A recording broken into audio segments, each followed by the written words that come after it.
Le choix du public n'était pas celui des téléspectateurs de la finale de la France à un incroyable talent, qui s'est déroulée ce mercredi 21 décembre. Comme dimanche avec l'équipe de France, l'humeur n'était pas vraiment à la fête dans le public de la France à un incroyable talent. Hier soir, M6 diffusait en effet la finale de son télécrochet en compagnie d'Hélène Ségara, Marianne James, Éric Antoine, Sugar Sammy et de la présentatrice, Karine Le Marchand. Mais face à l'annonce des résultats par l'animatrice, des huées se sont fait entendre. Le public pas du tout d'accord avec les votes des téléspectateurs. Si vous avez regardé la finale de la France à un incroyable talent hier soir, sans doute avez-vous constaté la victoire surprise de Ryan. Le jeune prodige du piano, qui n'a que 15 ans, a ainsi remporté les 100 000 € mis en jeu pour l'occasion. Un véritable pied de nez à la vie, puisqu'il vit en foyer d'accueil. Une aventure tragique qui n'avait pas manqué de bouleverser les membres du jury.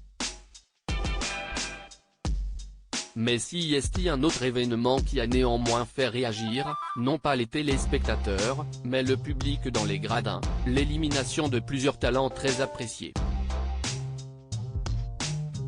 Si d'abord Circus Baobab qui a commencé à faire gronder l'assistance, provoquant l'intervention de Karine Le Marchand. Ça ne sert à rien de faire ça, car ce sont les gens qui ont voté chez eux. Ben oui, mais ils méritaient les 5 premières places, a immédiatement réagi Éric Antoine.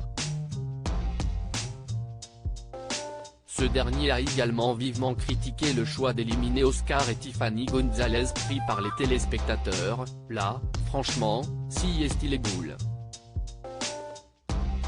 Une audience en baisse hier soir sur M6 il y a quasiment un an jour pour jour, si est la saison 2021 qui se clôturait elle aussi. Signe d'une certaine lassitude de la part des téléspectateurs, les audiences sont en baisse avec 2,8 millions de curieux derrière leur petit écran hier soir, contre 3,5 millions un an plus tôt.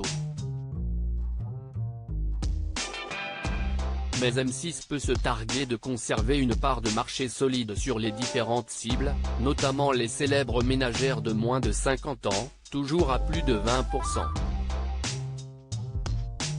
Pas de quoi inquiéter la chaîne donc, qui a déjà lancé les appels à candidature pour l'année prochaine, d'autant qu'en cette fin d'année, les jours de diffusion ont régulièrement été modifiés face à la Coupe du Monde de football diffusée sur TF1.